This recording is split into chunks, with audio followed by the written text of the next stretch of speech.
Hey, Janice, how's it going? And thank you so much for coming back. Hi, thank you for having me again. You're welcome. For the viewers who didn't see part one that we did with you, are you okay to just give them a little recap of your story? Um, yeah, sure. Okay. I'm not sure what exactly you guys want to know, but obviously John and I were in a relationship. We had met back in 2013, 2012, the December of 2012, and we got married and we had been together, up until his death. And so the last episode, I was just kind of rehashing everyone, or just letting everyone, informing everyone about what has been happening here since John's death in Spain. I'm here in Spain, so that's what I'm. Yeah, and I think we Yeah. rounded out at the tragic moment, over a year ago, when you found out what had happened. Do you just want to take us through that day again, so we can start where we left off? So yeah, I had spoken to John twice. I had spoken to him in the morning after. Um, I'm sorry. That's okay. I That's had okay. spoken to him in the morning after he had come from court, and he was not depressed or anything. He was definitely disappointed with the decision from the court, but it wasn't a surprise to us. We knew that that's what was this that we knew that that was the decision that was going to come down. And so the lawyers, we had five attorneys working on his cases at the time, and they had already come up with a plan um, to kind of combat or I should say, appeal the extradition request. So we spoke about that in the morning, and he had the day before he had said he had mentioned something to me about having a premonition. And so I'm only mentioning this because he brought it up again, in that morning call. Whatever it was, it bothered him very much, but he didn't want to share with me the details of it. So, and even, that morning he didn't want to share it, but he just reiterated again, that this he had this premonition and it was bothering him. So, um, we kind of shifted the conversation away from that, and he just wanted to kind of talk about, the lawyers and what they were doing, what their plans were, and um, just how his day was going, everything. So there was nothing strange about the conversation. Let me just sum it up that way. There was nothing strange about either of the two conversations that we had. We spoke in the morning and in the afternoon. And the last thing that he said to me on our last phone call was that I will call you later. And so, this is what I was waiting for. We spoke every day, usually every day, unless there was an issue in the prison. But we spoke every day, three times a day. They were only 8 minute 8 minute calls, but they were very precious time that we had together. Anyways, so I was waiting on the third call, and I think it was around 4ish p.m. Spain time, where I was just happened to be on Twitter, and I was looking through my DMs, and I got a DM from someone saying it said, "Oh my God, tell me this isn't true." And so I tried to go through Twitter and see what she was referring to, and I just went ahead and went on Google, and then I saw the news about John. So that's how I found out about the news. That's also how his attorney found out the news. The prison didn't even call his attorney to let him know that John was no longer with us. And from there things are kind of hazy for me, because I was just kind of floating through my days, not really present, but as present as much as I could be. So, for people then out there who are watching this, and it's just absolutely universal support that's coming in for you right now. Everyone's wishing you, condolences and well wishes. And when this happened, then what? How did the authorities frame it? Did they say he was depressed? Did they say he left a suicide note? Did they try and like Um, justify the suicide theory? they never said anything about depression or anything. Actually, I went to the prison to collect his belongings. And I spoke to, I guess he was over the prison or maybe over the guards of the prison. I'm not sure, but he was in an elevated position within the prison. And he spoke very highly of John. He spoke very, he just said he was, a model prisoner, I guess, if you want to call it that, that they never had any problems with him. He was always in a good mood. He was always trying to, keep a smile on his face and keep smiles on everyone else's faces. He didn't get into any altercations with the guards. The guards liked him. The prisoners liked him as well. Um, he said even that day before before they found him, he was fine. There was no signs of him being down or feeling um, defeated. Like there was no other option for him after this court's decision. And he was speaking to me specifically about that day. Mind you, he was speaking in Spanish. It had to be translated to me, but um, from what I could understand of what he was saying, he seemed very genuine and not just trying to console me because I was grieving. Um, so I can only go off of that, what they shared with me about that. And then there was a story that came out later on about the suicide note that they found in his pocket, the alleged suicide note. I don't believe it was a suicide note just because John was making tweets and he would write his tweets down and read them to me, and then I would get them tweeted. And that's what would happen. And so to me, it read like a tweet. It didn't sound like, obviously, it probably sounded a little more down than his normal tweets. But remember, he was in prison. He wasn't in a Martha Stewart kind of prison. He wasn't in some club fed, really nice kind of white collar prison. He was with hardened criminals. He was in general, what we call in America, general population, which is where you're with everyone. You're not secluded or sequestered away. Like, what's his name? Jeffrey Epstein. I don't believe he was in a general population. I believe he was sequestered in a special area of the prison. That wasn't what John was, his experience. He was with all of the other prisoners. So naturally his mood would be up and down, and so but I don't believe that in any way or shape or form that tweet would have represented how, if that was his decision, if he willingly took his life. I don't think that note that they allege is a suicide note would adequately represent what he would have said in his last words. Not at all. Mind you, we had spoken in the afternoon, so that would have given him, what, 4, 5, 6 hours to come up with something more significant than that, what that note said. Just knowing John, you know. Um, so I don't believe that it was a suicide note. Yeah, they're definitely grasping at straws on that note. So, Anexus, one of the viewers, has asked a question for you, Janice. Can Janice speak about what she really thinks may have happened to her husband? Um,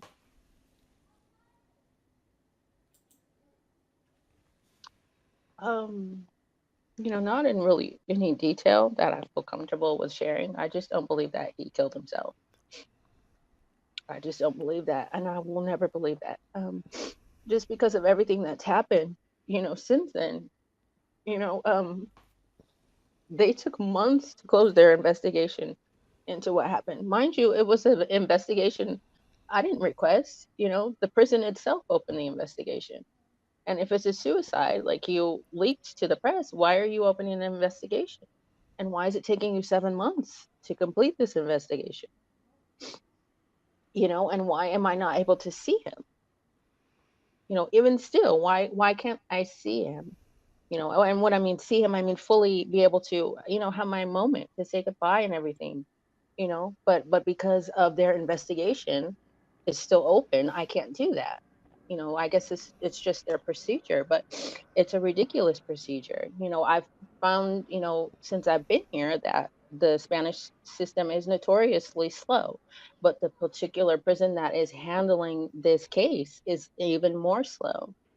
And so now we're coming up on August, which is when a month where they go on vacation. So there's nothing happening. And mind you, the month of July, they're not really doing anything because it's leading up to their month vacation. So, they're just sticking around, kind of wasting time for what? It makes no sense.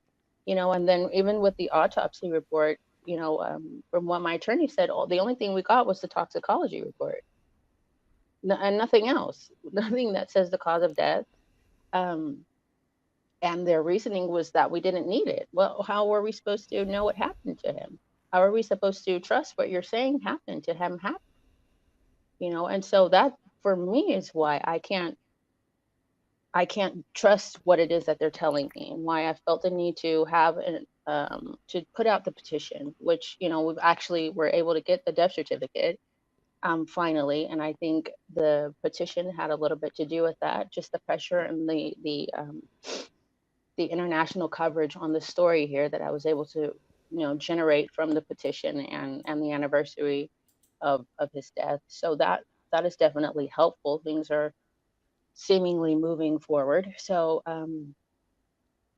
yeah. Okay, so with that person that you mentioned earlier, who was not in the general population, I've written a book about that case. We're not supposed to talk about it on this channel, but just to I'll say it in kind of a safe way. That person, the family demanded an autopsy, and the autopsy showed a fracture of the hyoid, which was more along the lines of homicide rather than suicide. Now, if you're not even allowed access to the body, to have an independent autopsy, how can you ever get to the bottom of things? Who has done the autopsy so far, and who are they working for? So the I guess it's the local government institution that normally handles these things. They are the ones that have conducted the or not the independent, but the autopsy so far. They're the ones who've conducted it. So the prison, wherever the prison takes, their deceased prisoners, that's where he was transported to, and that's who conducted the autopsy. And is it possible to have an independent medical person do something else, or is that now is it gone? Is it too much time passed, or what's the status of that? That's what we're trying to work on. That's what we've been trying to work on. But with their investigation still open, um, it's I don't know how that's going to work. Obviously because it's been so much time, where there will be difficulty collecting any accurate information. I would assume just that's probably just how things work. Um, but because I don't have the autopsy report, I'm kind of made the decision with my attorney once he explained to me what was happening, that maybe we should just try to get the autopsy, what they have produced, because according to their Spanish law, this is something that they're supposed to share. It's not supposed to be something that's withheld. And so, if we can't, in lieu of not having that information, that's why I thought it was necessary to do the independent autopsy, because they don't need to have his body any longer. And so I think maybe they're just trying to find a way to block that, to block an independent autopsy. And I think from what my attorney has explained to me, it's up to their courts here to make that decision, which is also very strange. Um, if the family wants to do an independent autopsy, I don't see why that would be a problem, especially if they're going to bear the cost of it. So yeah, I don't know. What about U.S. law? What country was John a citizen of? Both the UK and America, they had dual So, citizenship. so how can Spain hold on to him for that long legally if he's a U.S. citizen? Yes, this is something that I've been speaking to the attorney about. There's really been no explanation other than that this is not normal. What they're doing is not the normal procedure.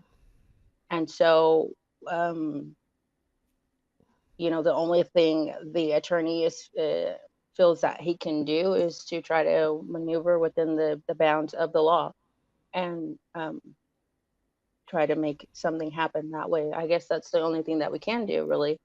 you know, and continue to point out the fact that what they're doing is not their normal procedure, and me just trying to share this information with the world and kind of just shed some light, and maybe they will, I don't know, just to pressure them into doing, the right thing, which would be to just release him, just release his remains, and let us move forward from here. For God's sake, if they got nothing to hide, you would release him. This is, so suspicious. So what Yeah. motivated you to do the petition? Honestly, I was just tired. I'm emotionally spent. I don't, and I was just tired of being quiet and not saying anything and just trying to let the attorney work his angles in the background. And it just kept nagging at me that, John would have, he would have come out and said something. He would have been someone that would have went to the press, and tried to get attention on the situation or made noise in some way. Um, but I just wasn't strong enough at the time. And with the anniversary coming up, I just felt that the world needed to know what was happening here and that he still hadn't been laid to rest. And so that was the motivation for the petition. And John's lawyer then, what was his perspective on this whole situation? In what way? What do you mean? So, like, with the lawyer for the guy who, they said he'd done something similar in America, who was not in the general population, that lawyer, described the certain last meetings he had with that person and his mindset. Did the lawyer confirm that John was in good spirits and he felt like he had a fighting chance of getting out, that kind of thing? Um, I honestly I don't remember. I don't recall speaking to him the after John went to court. Mind you, this was during the height of COVID quarantining. And so I'm not sure if he was able to get a chance to meet with John face to face after that. Um, and then, like I said, we found out about him being found in his cell that same day, so we didn't have an opportunity to um, discuss discuss that. But I think, to me, the overall impression of John was that obviously the situation was wearing on him physically. It was taxing on him, obviously, but he was very much, he still had the fight in him. He was very much encouraged by the additional Spanish attorney that we had hired because he had a more focused expertise in extradition, I should say. And so, even with extradition for people to America, so he was very experienced with that. And once he came on board, John was really, I guess I could say, reinvigorated with this fight, and he felt that he actually might have um, a real opportunity to have things kind of go favorably for him, in whatever way that meant, or whatever way that turned out to be. So people in the chat are curious then about John's relationship with the U.S. government, in particular the CIA, the tax authorities. Could you expand on that, please? Um, well, what I know about his um, relationship, I guess I'd call it that, with the CIA is that he did business with them when he initially started his McAfee antivirus, or when it became big, I guess. And to my knowledge, that's the extent of that relationship. I can't speak any further to that. And regarding the tax situation, I just honestly feel like the taxes were not as serious as they were made out to be. Um, they claimed that there was fraud, but he hadn't filed in 8 years, over 8 years. So from the time that he came back from Central America and came back to live full time in America, he hadn't filed taxes. He made no secret about it. He he wrote letters to the IRS and yearly, and informing them that he would not be filing his taxes, and gave the reason why, that he felt they were unconstitutional. So um, it wasn't a secret. It wasn't a secret to the IRS that he wasn't paying his taxes and that he didn't want to pay his taxes. Even in his 2016 campaigning, that was something that he campaigned on. That he believed that income taxes were unconstitutional according to the U.S. Constitution. And so, they had all those years. Obviously you can say that, there's free speech and you can feel free to do that, but obviously there would be consequences, but there were never any. They never tried to seize any of his property, any of his bank accounts, um, nothing like that. They never sent a letter. No one came to the door or came to any of his numerous conferences that he, would speak at. So the timing of it was just very curious as to why they decided at that juncture that it was time to do something about it, even though for years he had been speaking very publicly about his disdain for the IRS. And so when he got arrested, from what I understand, they didn't. What John told me, I should say it that way. He told me that they were detaining him because his passport had been flagged stolen, not because he had an international warrant. He didn't say that is why he was detained. He said it was because they said his passport had been flagged as stolen. And then the next day was when this international warrant was, it just, materialized. And now he's wanted for, this tax evasion. And so I believe that the additional charges that came from the SEC were just to ensure that he could not escape their grasp on the situation. They had the taxes situation, but it really wasn't that serious of crimes. At the most, he probably would have gotten just a fine and a slap on the wrist. And so I think the additional charges were added on just to ensure that they could have him extradited back to America. So Verity has asked whether you were asked to identify John's body. I know there's a lot of conspiracy theories online saying no, the fact that his body's not been released means that he's been secreted off somewhere and he's still alive. But were you asked to see the body?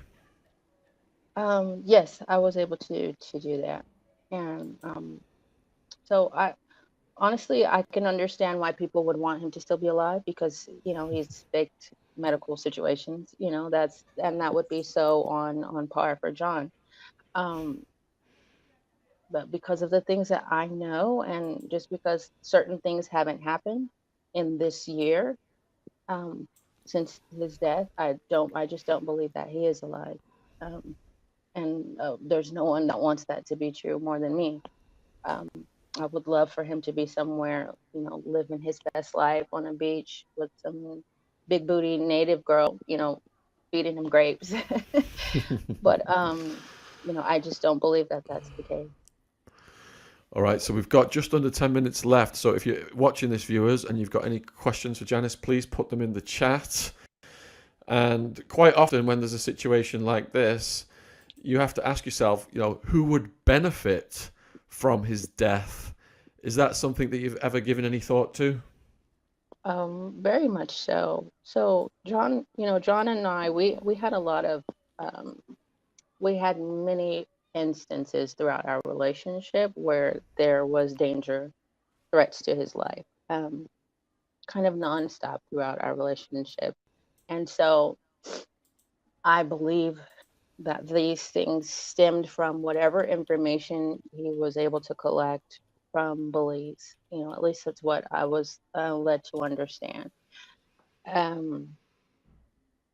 So what exactly was the extent of that information? I don't know. He's spoken about it on numerous occasions. Mind you, he was John McAfee, the antivirus person, the antivirus guy, and you in order to create the top quality antivirus, you obviously have to know how to break into people's, electronic data, and so that was something that he was very skilled at. And so I don't imagine that he would have lied about that. So whatever information he was able to collect, I believe put him in great, probably in harm's way a lot. and people felt threatened because he was kind of a loose cannon, obviously. He said what he felt, he said what was on his mind. He wasn't afraid to kind of buck at the system and buck at these three-letter agencies in our government that have clear and rampant corruption within them. Maybe not the organizations as a whole, but definitely rogue individuals within the organizations that are exercising their power for malicious intent. And so he was he was not, I guess, making enemies was something he was very gifted at doing. And so he understood that, and he still felt that he needed to speak the, I guess, I don't want to, this saying is so cheesy now, but speak truth to power. But that's what he wanted to do, and kind of wake people up to what is happening behind the scenes, because people are so used to the corruption, right? And they feel like there's nothing that I can do. But I guess the first thing you could do is to do whatever you have been doing differently, right? Like if you've been historically voting Democratic or Republican, people say voting doesn't work, but I bet if there was, John would always say this, if we elected a homeless person, it wouldn't be much worse than what we've got now, and it sounds ridiculous, but I mean, could you imagine the shakeup within DC if we just stopped voting for these career politicians, right? And we just collectively voted for some random person, and what could they do? And I think that was what the popularity of Trump was, because people were just tired of this, you know, um, this corruption, and they wanted someone different. Was he the right guy? I don't know, but he was just different than what we had had, and I think that's what his popularity remains to be. The question that has come in is: have you read Mark Egglington's book on John? Yes, I have actually, and it's really good. And I would humbly suggest that you all, if you haven't read it, please read it. And it's a really good book. It's a really good way to get to know John in a different way than you could ever get to know him by what information is out there about him now. He, when John signed on to work with Mark, they were actually going to be working on an autobiography, and so John really poured his heart out and really spoke to him and shared, intimately about his life. And so I believe that Mark's book really reflects that, in a very positive way. And like I said, you just get to see a different side of John, separate from the crazy, outlandish public figure persona that he's so carefully crafted. And it's just a different version, a different light of him. And I think people will understand a lot better why he felt his life was in danger, and why he may have made enemies within, I guess, in this elite sort of club of people who kind of are behind the scenes running things. And I think it just sheds light on that. So with just a few minutes left with Yes. Janice, and the question that's coming from Kitsy. John said he was going to release information about important matters in the event of his death. Did he manage to get the information to a reliable source? Do you know anything about that? Um, so John would have never shared that information with me, obviously, because that's, that would put me in danger. So I would imagine John was very smart, and he always planned, 10, 20 steps ahead. So I don't think that it'll be something that we see like, hey, the information's over here. Like there will be like this big announcement of it. I think we will just see the effects of it, of the releasing of the information. Maybe there will be arrests behind the scene, or something. I don't know, but that's just my personal feeling. And who he would have gotten it to or where it is, that's anybody's guess. I'm sure he would have figured out a way to ensure that no matter what happened, it would get released. TLR has asked, it feels like John was a man who knew too much. Do you think this was the case? Very much so, very much so. And he was no longer controllable, or I don't think he was ever controllable, but I think people were um, were afraid because he was becoming more and more outspoken, especially with his presidential runs. And so I think maybe they weren't, it wasn't, they felt it wasn't worth the risk of you know, hoping that he would continue to keep secrets and not share certain information. All right, we've run out of time, Janice. We salute your bravery, and everyone in the chat has just been, you know, totally behind you. Is there anything you'd like to say in conclusion to the viewers? And we will put the link to the petition. You know, it's going to be below this video if people want to go over there. Just thank you, Shaun, for having me and allowing me to share this information. And to everyone that has signed and shared the petition, thank you so much. It may not seem like it's doing much, but it is definitely helping over here in Spain, and I appreciate you. If you haven't signed it, please sign and share it with friends and family. And thank you. Thank you very much, Janice. Thank you, Eric Hunley, for that final message as well. I think that the legend of John made him a target in many ways. All right, you take care, Janice, and we'll get as many people over to that petition as possible. Thanks again. Thank you so much, Shaun. Thank you. Bye. All right, bye-bye. Bye.